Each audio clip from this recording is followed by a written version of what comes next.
আসসালামু আলাইকুম প্রিয় দর্শক, সবাইকে ধন্যবাদ আমাকে শোনার জন্য। আজকে একটা বিষয় নিয়ে আলোচনা করতে চাই, সেটা হলো সৌদি আরব এবং পাকিস্তানের মধ্যে যে নিরাপত্তা চুক্তি হয়েছে সেটা নিয়ে আমাদের গত দুদিন ধরে বাংলাদেশে সোশ্যাল মিডিয়ায় দেখলাম অনেকে উচ্ছ্বাস প্রকাশ করেছেন যে সৌদি আরব এবং পাকিস্তানের মধ্যে নিরাপত্তা চুক্তি হওয়া মানেই হলো ভারতের জন্য থ্রেড এবং ভারতকে সাহায্য করা সহজ হবে পাকিস্তানের জন্য। ঠিক আছে বিষয়টা, কিন্তু আমরা এটাকে একটু অন্যভাবে অ্যানালাইসিস করে দেখি আজকে। যেমন সৌদি আরব এবং পাকিস্তানের মধ্যে চুক্তি হয়েছে, এটা ঠিক, এটা খুবই ভালো যে দুটা মুসলিম কান্ট্রির মধ্যে এরকম নিরাপত্তা বিষয়ক চুক্তি হওয়াটা অনেক অনেক তাৎপর্যপূর্ণ এবং অনেকই ভালো, এটা সঠিক। কিন্তু পাকিস্তান যে সৌদি আরবের সাথে চুক্তি করেছে, এতে করে ভারতের জন্য কেন হুমকি হবে?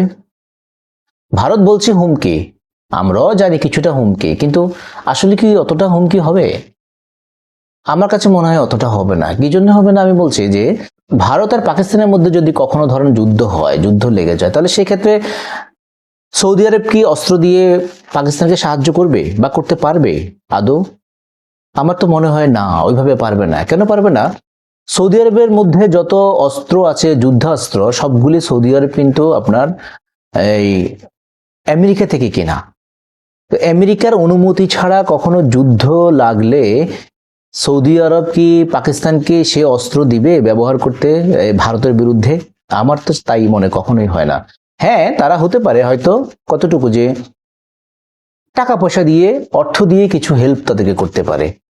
এর বেশি আমার কাছে মনে হচ্ছে না যে পাকিস্তানকে সৌদি আরব সাহায্য করবে যখন যুদ্ধ লাগবে। তো সেক্ষেত্রে আমার কাছে এই বিষয়টা অতটা গ্রহণযোগ্য না যতটা মানুষ মনে করে এবং ভাবছে। অ্যাকর্ডিং টু মি, আমি মনে করি না যে আমারটাই সঠিক, হয়তোবা আমারটাও রং হতে পারে, কিন্তু আমার অ্যানালাইসিস বলছে যে বিষয়টা এটা না, বিষয়টা অন্যদিকে। যেমন ধরেন সৌদি আরবের কি লাভ এতে? সৌদি আরব তো অনেক সৈন্য আছে, পাকিস্তানে অনেক সৈন্য কিন্তু সৌদি আরব নিযুক্ত আছে। সৌদি আরব বিভিন্ন সময় যে বিভিন্ন আপনার যুদ্ধে লিপ্ত হয় বা বিভিন্ন বিষয়ে কিন্তু আপনার পাকিস্তান থেকে অনেক হেল্প নেয় এবং পাকিস্তানে অনেক সৈন্য সেনাবাহিনী ওখানে থাকে। তারপরে এই নিরাপত্তা চুক্তিটা কেন করেছে পাকিস্তানের সাথে? আমরা কি মনে করি যে কাতারে হামলা করেছে ইসরায়েল, সেই জন্য যে কোনো সময় সৌদি আরব হামলা করতে পারে, সেই ভয়ে সৌদি আরব পাকিস্তানের সাথে নিরাপত্তা চুক্তি করেছে এই জন্যে যে ভারতে পরমাণু অস্ত্র আছে? এইটা কি? আমার কাছে মনে হচ্ছে এইটা অনেক সরলীকরণ করা হয়ে গেছে। আমার অ্যানালাইসিস কিন্তু তা বলছে না। আমার কাছে মনে হচ্ছে যে এখানে সৌদি আরবের একটা অন্য বিষয়ে দুরভিসন্ধি আছে। আচ্ছা বলুন তো, যুক্তরাষ্ট্র কি জানে না, ইসরায়েল কি জানে না যে সৌদি আরব পাকিস্তানের সাথে কেন আপনার নিরাপত্তা চুক্তি করছে? যদি সেটা ইসরায়েলের জন্য থ্রেড হয়, ইসরায়েলের জন্য থ্রেড হওয়া মানে কি? মানে হলো আপনার এই যুক্তরাষ্ট্রের জন্য থ্রেড হওয়া। তো যুক্তরাষ্ট্রকে সেটাকে এমনি এমনি ছেড়ে দিবে? পাকিস্তানকে বলবে যে এই তুমি সৌদির সাথে গিয়ে এই নিরাপত্তা চুক্তি করো? তাদের তো একটা অ্যানালাইসিস আছে, কিন্তু কেন তারা তারপরও ওইভাবে নড়াচড়া করছে না বা চুপ থাকছে? থ্রেডটা কিন্তু আমার কাছে মনে হয় ওইটা না। সৌদি আরবের থ্রেড আছে ইরানের থ্রেড। সৌদি আরব মনে করে যে ইরানের হুতি দিয়ে, ইরানের যে হুতি বাহিনী ইয়েমেন থেকে সৌদি আরব আক্রমণ করবে যে কোনো সময়। কারণ ইরান আর ইসরায়েলের যুদ্ধে ইরানের বিরুদ্ধে ইসরায়েলকে অনেক সহযোগিতা করেছে সৌদি আরব। এই সৌদি আরবের ঘাঁটি থেকে এই যুক্তরাষ্ট্রে কিন্তু অনেক মিসাইলকে আপনার এই নষ্ট করে দিয়েছে ইরানের, যাতে করে ইসরায়েলে যেতে না পারে। সৌদি আরবের এই ঘাঁটি থেকে এটা যুক্তরাষ্ট্র করেছে। তো সেগুলি তো ইরান ভুলে যায় নাই। মুসলিম বিশ্বের মধ্যে দুটা দেশের যে এই ঝামেলা, এটা তো অনেকেই জানে। তো ইরানের হুতি দিয়ে ইয়েমেন থেকে কিন্তু সৌদি আরবে আপনার আক্রমণ করার একটা প্রচেষ্টা আছে, এটা সৌদি আরব জানতে পেরেছে এবং যুক্তরাষ্ট্র কিন্তু সৌদি আরবকে আপনার অনেক সহযোগিতা করে তথ্য দিয়ে। তো সৌদি আরব একটা বড় থ্রেড আছে যে কখনো ইরান সৌদি আরবে আক্রমণ করতে পারে। এই ইরানকে মোকাবেলা করার জন্য আমার মনে হচ্ছে যে তারা পাকিস্তানের সাথে এই নেগোসিয়েশনে গেছে নিরাপত্তায়, যে আমার উপরে কখনো যদি হামলা করে তাহলে সেটা তোমার হামলা বলে তুমি মনে করবে। অর্থাৎ সৌদি আরবের সাথে পাকিস্তানের যে নিরাপত্তা চুক্তি হয়েছে সেটা বিষয়টা এমন যে যদি সৌদিতে কখনো কেউ আক্রমণ করে তাহলে পাকিস্তান মনে করবে যে তাকে আক্রমণ করছে, আবার পাকিস্তানে যদি কেউ আক্রমণ করে তাহলে সৌদি আরব মনে করবে যে তাকে আক্রমণ করছে। অতএব দু দেশ মিলে একসাথে মোকাবেলা করবে। তো যদি কখনো ইরানের হুতি যদি কখনো ধরেন সৌদি আরবে আক্রমণ করে, তাহলে পাকিস্তানকে মনে করতে হবে যে এটা আমার উপরে আক্রমণ করা। তখন পাকিস্তান কি করবে? ইরানের পক্ষে যাবে না সৌদি আরবের পক্ষে যাবে? কারণ পাকিস্তানে তো পরমাণু অস্ত্র আছে এবং পাকিস্তান ইরানের পাশের দেশ।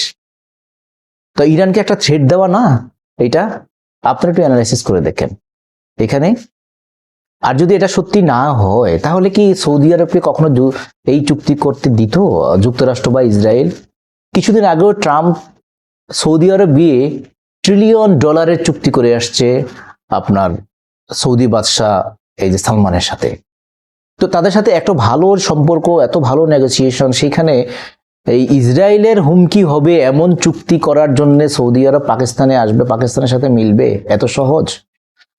সৌদি আরবের সাথে পাকিস্তানের চুক্তিতে ভারত কোণঠাসা হয়েছে, এটা সঠিক, কিন্তু তাই বলে সৌদি আরব যে অস্ত্র দিয়ে পাকিস্তানকে সাহায্য করবে ভারতের বিরুদ্ধে, এটা ঘটবে না। এটা ঘটবে না এই জন্যে যে পাকিস্তান যুক্তরাষ্ট্রের সাথে যতই ভালো সম্পর্ক থাকুক,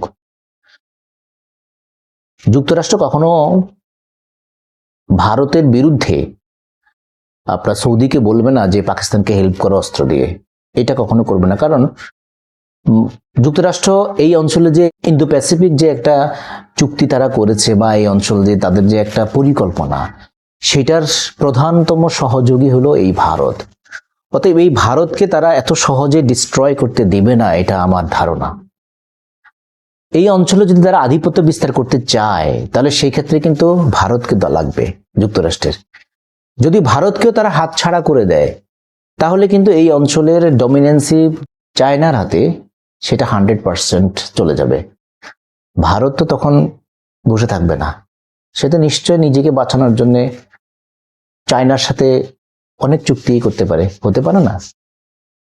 যেমন 1971 সালে আপনি দেখেন আমাদের সেই যুদ্ধের সময় ভারত আমাদেরকে ততক্ষণ হেল্প করতে আসে নাই যতক্ষণ না তারা সোভিয়েত ইউনিয়ন, অর্থাৎ বর্তমান যে রাশিয়া সোভিয়েত ইউনিয়নের সাথে এই নিরাপত্তা চুক্তি না করেছে। সোভিয়েত ইউনিয়নের সাথে তারা চুক্তি করেছে যে নিরাপত্তা চুক্তি করেছে যে ভারত আক্রান্ত হলে সোভিয়েত ইউনিয়ন তাকে সাহায্য করবে। এই চুক্তি করার পর ভারত বাংলাদেশে সাহায্য করতে এসেছে। কারণ ভারত তো জানে আমি যদি বাংলাদেশে এই 71 যুদ্ধের সময় সাহায্য করতে যাই তাহলে চায়না আমাকে তছনছ করে দিবে, আমেরিকা আমাকে তছনছ করে দিবে। তা আমার শেল্টার কে হবে শেল্টার? সেই জন্য সে আগে সোভিয়েত ইউনিয়নের সাথে চুক্তি করেছে, নিরাপত্তা চুক্তি, তারপরে সে বাংলাদেশে এসছে, বাংলাদেশকে সাহায্য করছে পাকিস্তানের বিরুদ্ধে। ঠিক সেই রকম একটা চুক্তি এখন আপনার সৌদি আরব পাকিস্তানের সাথে করেছে ইরানকে থ্রেট দেওয়ার জন্য। এটা আমার অ্যানালাইসিস, আপনারা চিন্তা করে দেখেন। দেখুন, ইসরায়েল তো ইরানকে কাতারে হামলা করেছে তাই বলে সৌদি আরব ইসরায়েল যখন তখন হামলা করবে এমনটা কিন্তু সহজ নয়। এত সরলীকরণ করা ঠিক হবে না।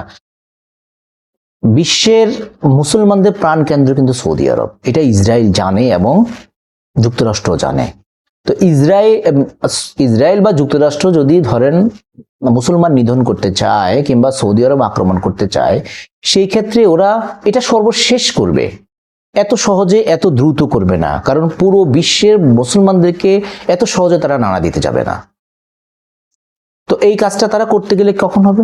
আপনার কাতারকে শেষ করবে, তারা আপনার সংযুক্ত আরব আমিরাতকে শেষ করবে, জর্ডানকে শেষ করবে, সিরিয়াকে তো শেষ করেছে। তো এরকম তারা আরো কয়েকটা দেশকে শেষ করে দেন তারা হয়তো সৌদি আরবকে ধরবে যদি মুসলমান নিধন করতে চায়।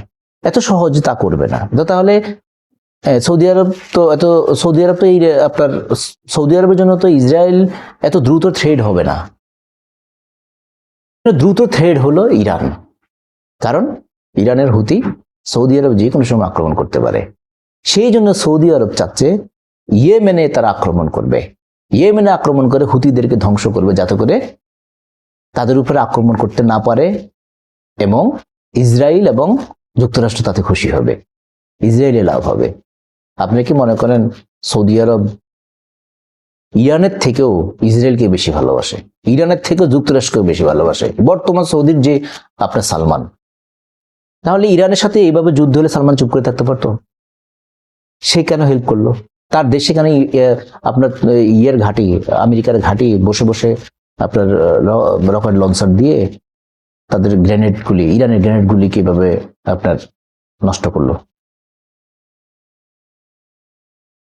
তো আমার ধারণা, আমার অ্যানালাইসিস, আমার ঠিক এটাই যে সৌদি আরব পাকিস্তানের সাথে চুক্তি করেছে ইরানকে থ্রেট দেওয়ার জন্য, ইয়েমেনে আক্রমণ করার জন্য।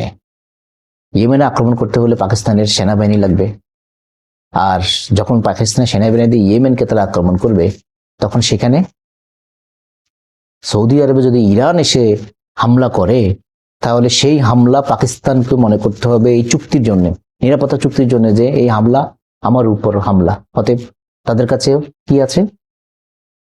তাদের কাছে পরমাণু অস্ত্র আছে। সেই ভয়ে ইরান সৌদি আরব হামলা করবে না, কারণ সৌদি আরব হামলা মানেই পাকিস্তানের উপরে হামলা করা, আর পাকিস্তানের কাছে পরমাণু অস্ত্র আছে, আর পাকিস্তান ইরানের পাশ ঘেঁষে একটা দেশ। আমার অ্যানালিসিসটা আপনাদের ভালো লেগেছে কিনা জানি না, বাট আপনারা অ্যানালিসিস করে দেখেন আমি কি সঠিক